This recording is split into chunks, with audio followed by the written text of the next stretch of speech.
Hey, the first one is kind of an interesting one. Auto racing superstitions and bizarre events. And Alan Isselhard, your program. Just take it away. Thank you.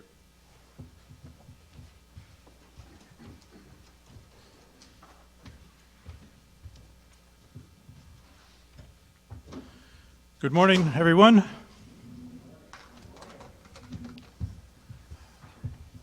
I'm going to be talking about superstitions, bizarre events, good and bad luck events, and some rituals also.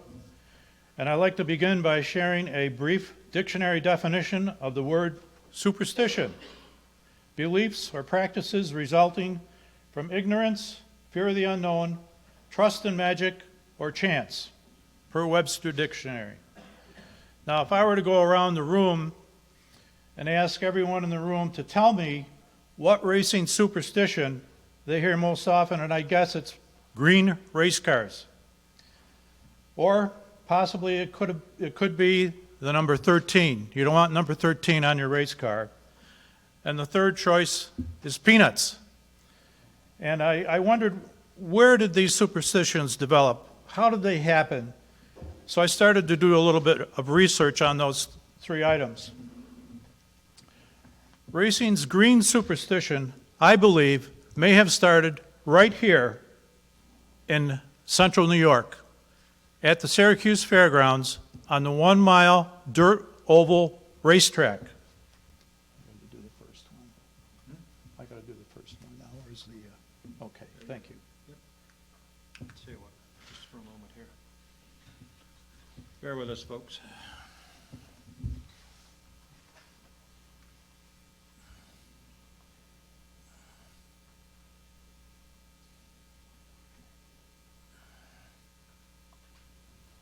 There we are. Okay. Go ahead.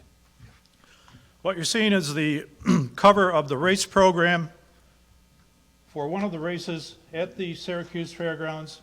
And this program was printed for the race held on September the 16th, 1911, for the race at Syracuse.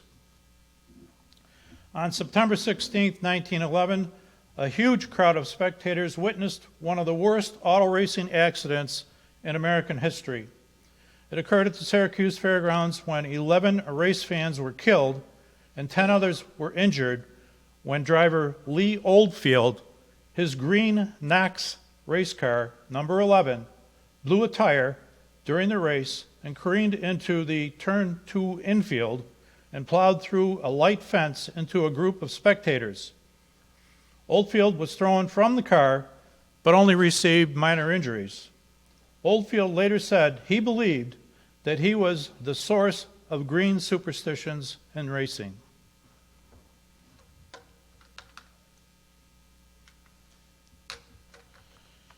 This is Gaston Chevrolet. If the Syracuse wreck was considered the beginning of green car superstitions, it got stronger in later years.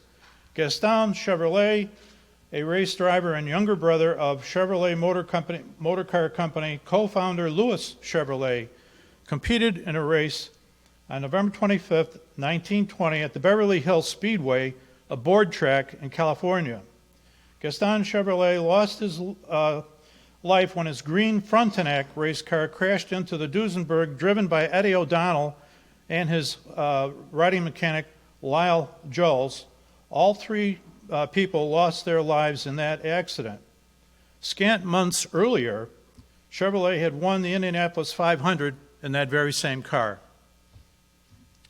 By the way, it's interesting to note that the color green was very much in evidence early at the Indianapolis Motor Speedway for many years. Most of the seats were painted green. The original shop garage doors were painted green and white. And the races, of course, were started with a green flag. So, and the other thing is green and racing peaked between the 1920s and the 1950s, where the superstition really became prominent.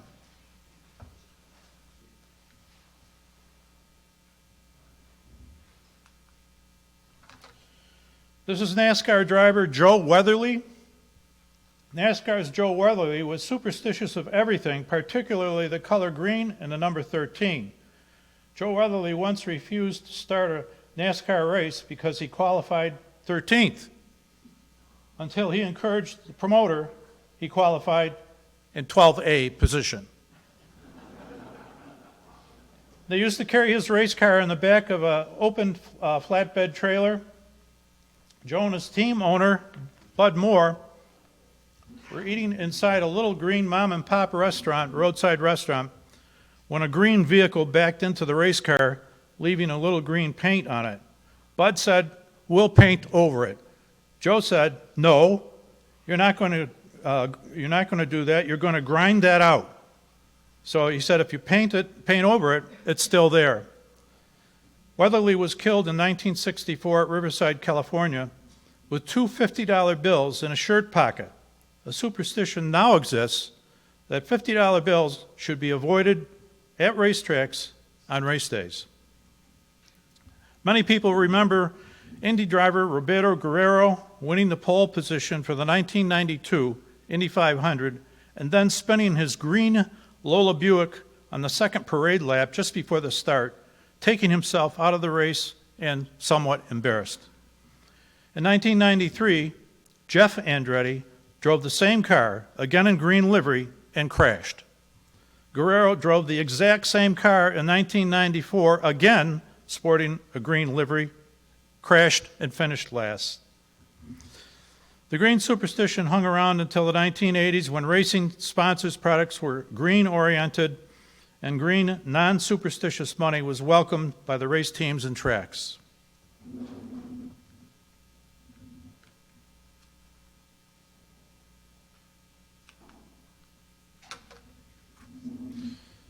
This is a car that raced at Oswego Speedway this summer. It's a NASCAR Whelen Asphalt Modified, car number 59. And I took this picture in August, driven by Andy Jankowiak. And I don't think I've seen a greener car anywhere on a racetrack. And I stopped and introduced myself, and he got a kick out of what I was trying to do with accumulating information for this talk. But when you see a pack of cars go around at the beginning of a race and you see a green car like this, it stands out very easily.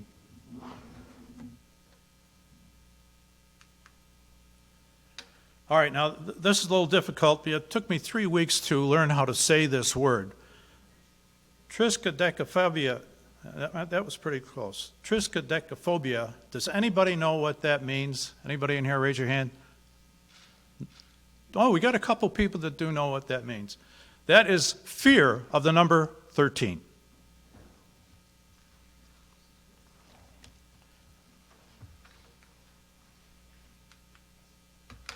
Well, here is number 13, and obviously this driver and team didn't really care about any superstitions. They were going to make it the way they wanted to. And I don't know when or where this picture was taken or who the driver was, but I got a kick out of the number 13, and also it's upside down, but they drew a cat that's on the black part of the car, and this was, the guy was probably looking at the track 1 minute, and the next minute he was looking at the clouds.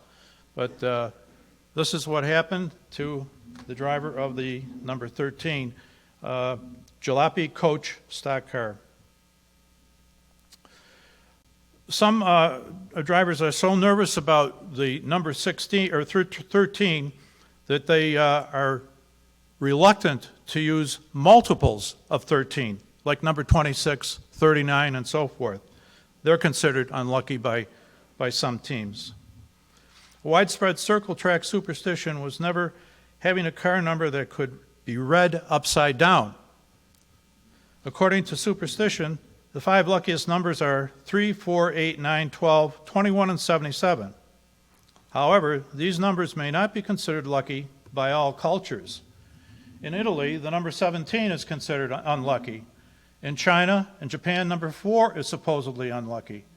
And they say number 4 in Chinese sounds very similar to the word death. Indy, from 1926 to 2002, the use of the number 13 on a race car was officially disallowed by the rules.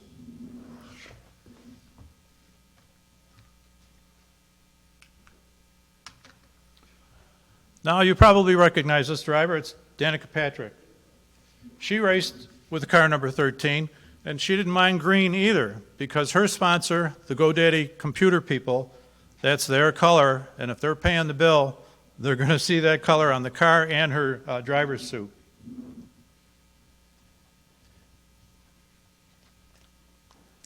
As a 7-time world champion, most people assume that Michael Schumacher was a driver certain of his skills, but he too believed in a few superstitions. The first and most well-known of these was his penchant for odd race car numbers. This came to the fore in 2010 when he returned to Formula One racing with Mercedes. Initially, he was allotted the number 4, with teammate Nico Rosberg getting the number 3. Schumacher immediately asked for the numbers to be switched.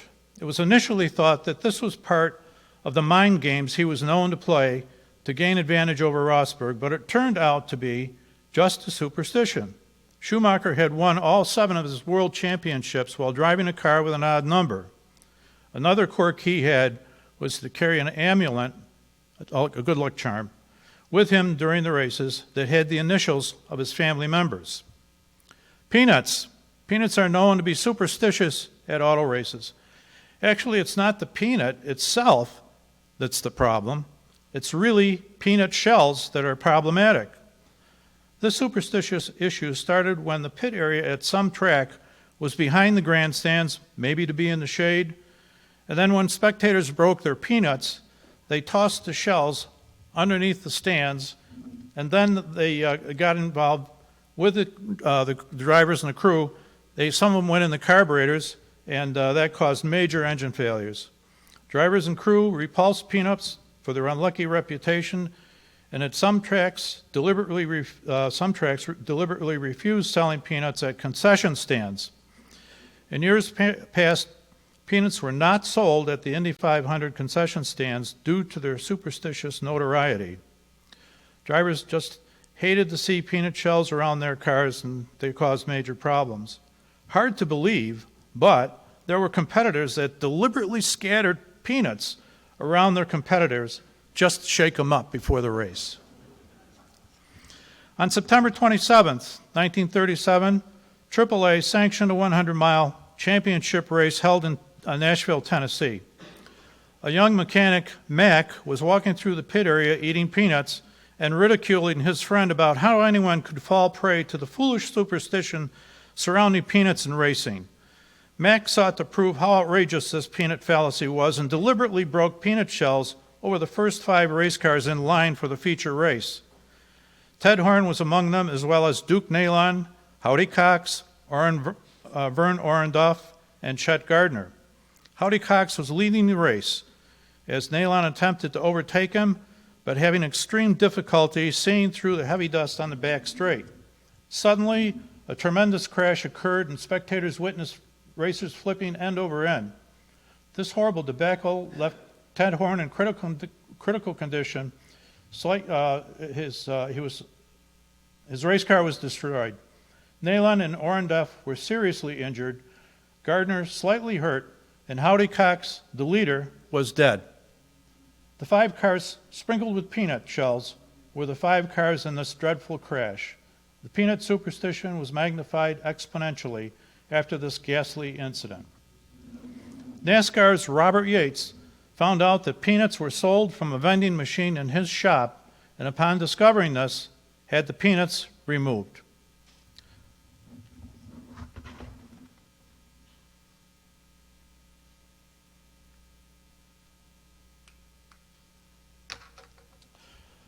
This is a panoramic photo. Indianapolis, before the start of the race in 1935. Beginning with the first Indy 500 in 1911 and until 1957, a panoramic photo was taken of all drivers and officials on the main straightaway just before the 500. The camera and photographer were located on the back of a flatbed farm truck. Superstitious drivers, not wanting to be photographed just before the start of the race, simply didn't line up and posed for the photo and weren't included by their own choice.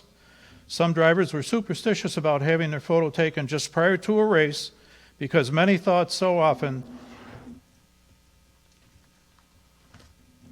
Those photos were included in the newspaper the next day with the caption, "Last photo taken of." Not shaving before a race is still a big superstition today, a common ritual. This superstition started about 1936 when sprint car driver George "Doc" McKenzie was killed in a crash just after shaving his beard before a race on August 23, 1936 at the Wisconsin State Fair.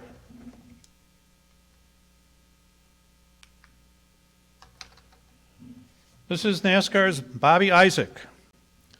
Bobby Isaac, 1972 NASCAR champ, dropped out of the 1973 Talladega 500 mid-race in an impulsive decision which surprised his pit crew and team owner. He suddenly pulled into the pits, got out of the race car, and that was it for him for the day. When questioned why he dropped out, Isaac said he heard a voice that told him to quit racing or he would die. He did not participate in any further 1973 NASCAR Winston Cup races after Talladega. The late Davey Allison claimed he would be awakened at night by strange noises when staying overnight at the Talladega track. Also on the weekend of a race, Allison would watch a movie. If he ran well that weekend, the same movie would be watched the next weekend. And of course, Allison was killed at Talladega in the crash of a helicopter that he was piloting. Giuseppe Farina was the winner of the first Formula One World Championship race in 1950 for Alfa Romeo at Silverstone, and was the first world champion driver also. Farina had a medallion of the Madonna della Consigliata, which he always wore, to the extent that when he forgot it at the Dutch Grand Prix in 1953, he dashed off to the hotel so he could get it and nearly missed the start of the race.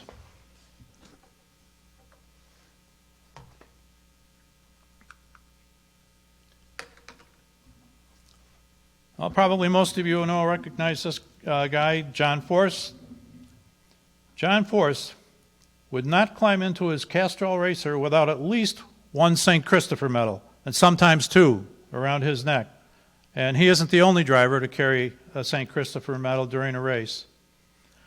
Formula One world champ driver Alan Jones won the Formula One title in Canada, but only after the last-minute delivery of his special luck charm, a pair of red underpants.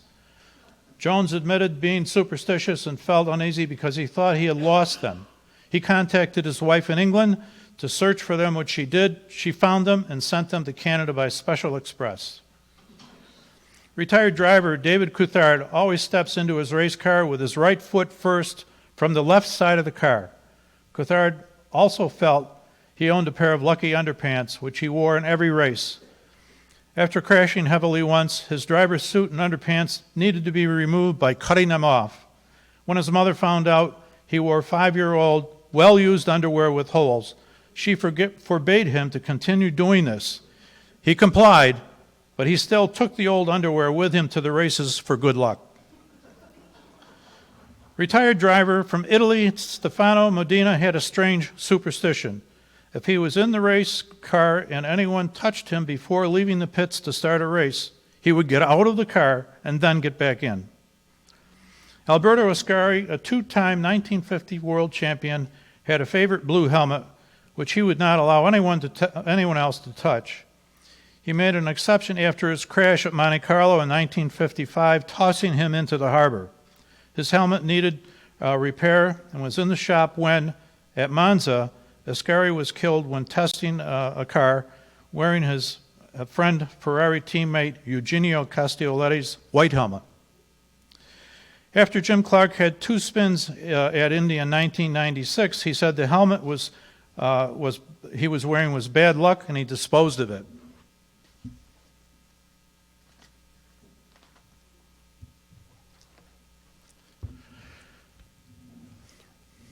Retired superstitious Formula One driver Alexander Wurst said he wouldn't sleep in a hotel room with his feet facing the door. He also wore different colored racing shoes on each foot, red on the left, blue on the right, for good luck. Carl Kiekhaefer, a 1950s two-time NASCAR championship car owner and Mercury boat motor manufacturer, wouldn't let his drivers or crew sleep with their spouses the night before a race. Shaking hands just before a race is another superstition. This is among the most common of superstitions, by shaking hands or not shaking hands. I'm not sure which is more superstitious. I've read that A.J. Foyt always wrapped a rubber band around his gear shift lever. He once said, "It's a habit I've had for nearly 50 years in both race and street cars. While I don't consider myself superstition, I figure it doesn't hurt." Most drivers visit the trough just prior to the race.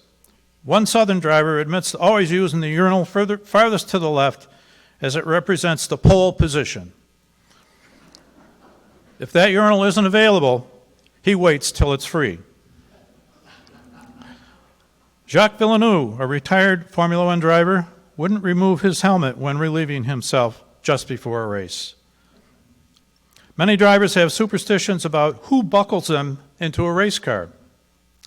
In his book, My Speed Was Life, the famous German race manager for the Mercedes Grand Prix team from 1926 to 1955, Alfred Neubauer recalled, "I've known very few race drivers who did not suffer from superstition in one form or another."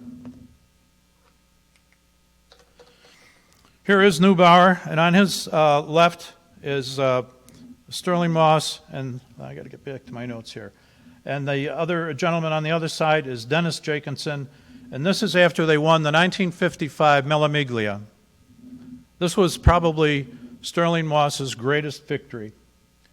Sterling Moss once explained, "Most of the drivers I know are pretty superstitious. Maybe their reasons are the same as mine, that it costs nothing, and therefore you might just as well be superstitious as not. I always carried a gold horseshoe on a chain around my neck, given to me by my sister, and I always tried to wear it the right way up to keep the good luck in it." Tazio Nuvolari wore a golden tortoise charm with the letter N on its back, a present from the famous Italian poet Gabriele D'Annunzio. Following an Irish superstition, Dale Earnhardt Sr. will leave a building walking out the same door he walked in. Wessa Miller was a handicapped child who loved watching NASCAR on TV. She wanted to meet Dale Earnhardt Sr., and through a Make-A-Wish Foundation, she attended the 1998 Daytona 500 and met Earnhardt. Miller had a special gift for Earnhardt, and she believed that it would help give him a little luck. The gift was a penny that she had rubbed for good luck. Following their meeting, Earnhardt found some glue and glued the penny to the dashboard of his race car. He won the Daytona 500 that day. Earnhardt tried to keep the penny, but the penny ultimately stayed with the race car, where it remains to this day in the Richard Childress Racing Museum.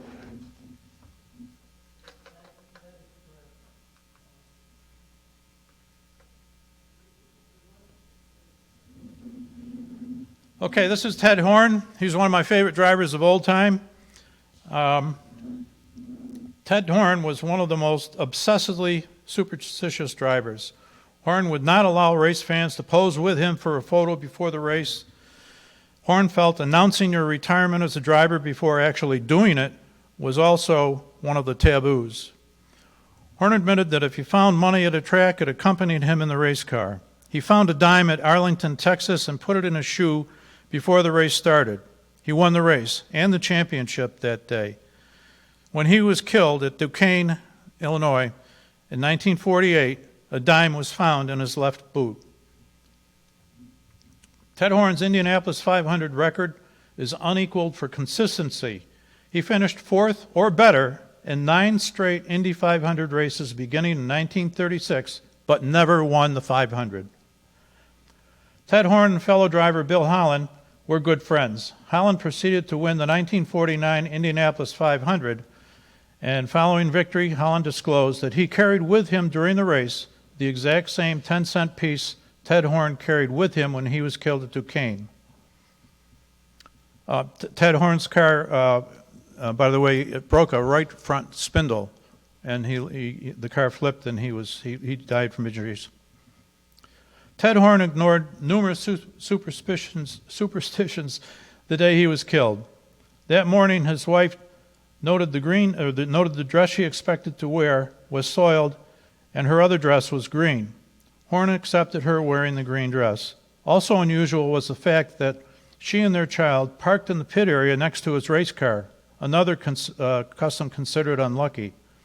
He reportedly shaved that morning, again challenging superstition.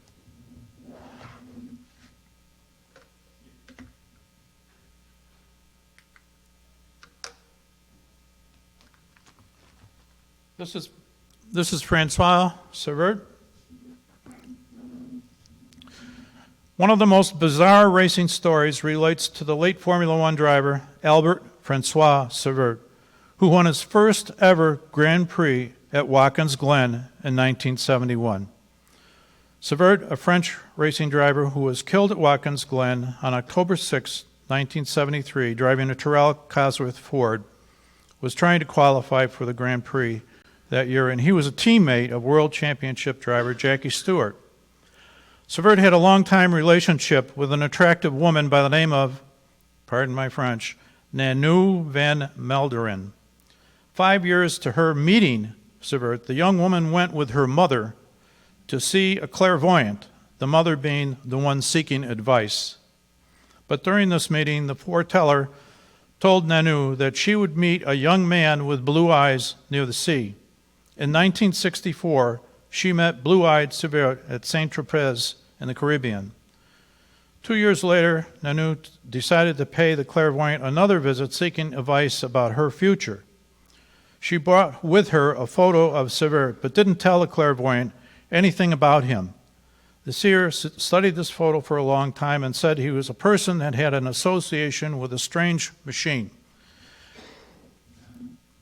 Nanou told the clairvoyant that Severt wanted to be a race driver. The clairvoyant told the young woman that Severt would have a brilliant career in racing, but his success would become between them. She commenced to tell Nanou that the handsome race driver would not live to see his 30th birthday. Later that evening, Nanou told Severt about this exchange. Severt later insisted on seeing the old clairvoyant woman, which he did.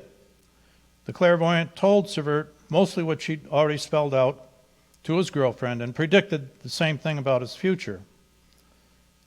Francois would not see the beginning of his 30th year. Of course, you know what happened right over here in the S's, and it was only about a 10-minute walk from here. After Severt was killed, Nanou again visited the clairvoyant and again took a photo of Severt for her to see, except that this photo was Severt as a young child. After studying the photo for a long time, she made this shocking statement: "He is dead." Just as a clairvoyant predicted, Severt left this world before his 30th birthday. Well, that's the end of my comments. If anybody has a question or a comment, now is the time. Anyone? Okay, questions? What? Well, I thought it was great, Alan. A lot of things I had not aware of. Okay, hang on. Here we go, Ken. Hi. Thank you. That was an amazing presentation. So wonderful. So you're drawing from so many different places. How did you go about researching this topic and locating information on this theme? I was lucky to have several people give me stuff because I had appealed for that.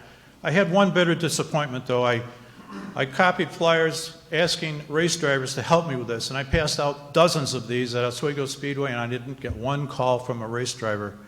And I think I was a little disappointed, and I asked several of them about IMRRC, and almost all of them didn't know anything about it. I was really disappointed in that. I don't know what they're paying attention to in their life, but that's... Yeah.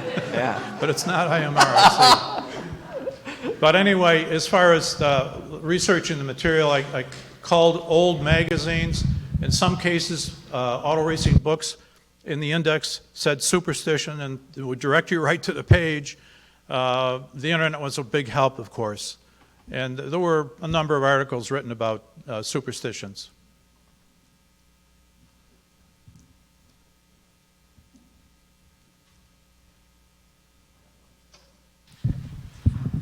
You bring up the superstition about announcing retirement before actually retiring, and didn't Stewart, before that race, because it was supposed to be his 100th race, announce his retirement from the sport before Severt died?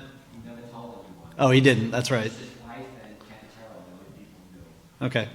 I couldn't remember exactly what it was, but it's an interesting thought that Stewart was going to retire and then Sever died. Right. Stewart was supposed to retire on the weekend that Sever got killed here. It was going to be his 100th Formula One race. And, of course, he never got to drive that 100th race because the Terrell team pulled out of the weekend after the death of Sever. Anyone else? So this is terrific stuff. I'll have to turn my back to you. Maybe it's a superstition. I don't know. I'm not going there. So it's good to see you. Do you think drivers are more superstitious than other athletes, and how come? I understand that baseball players are also very superstitious, and I can't say any other sport because I really don't pay too much attention to other than auto racing. Anybody else? Yeah, women were not allowed in the pits in oval racing up till not all that long ago. Was there a superstition about women? Yeah, there was. That's why they weren't allowed into the pits. One year, many years ago, I went to Oswego with my wife, and I said, well, I'll treat you to a pit pass, and we'll get there a little early, and we could walk in the pits and see the cars and drivers close up. She went to where the pit passes are sold, which I'm sure you know about, and they kind of laughed and said, we're not selling you a pit pass because you're a woman. Well, she didn't like that one bit.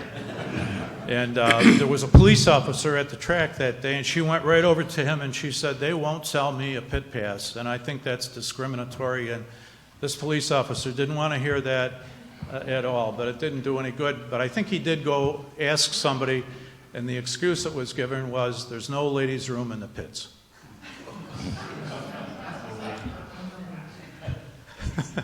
And I was just going to say, the thing with the photograph before the race, I read somewhere that goes to the Red Baron or something like that. He had his photograph taken for his last mission where he was shot down, and that might have had something to do with not having your photograph taken before a race and stuff like that.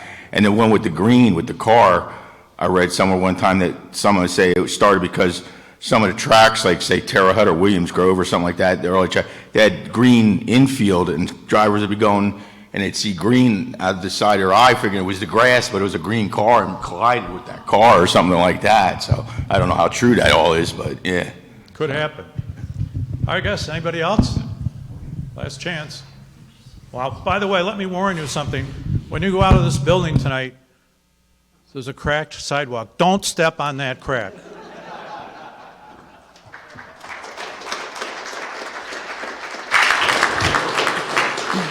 Thank you, Alan. That was great. Really interesting.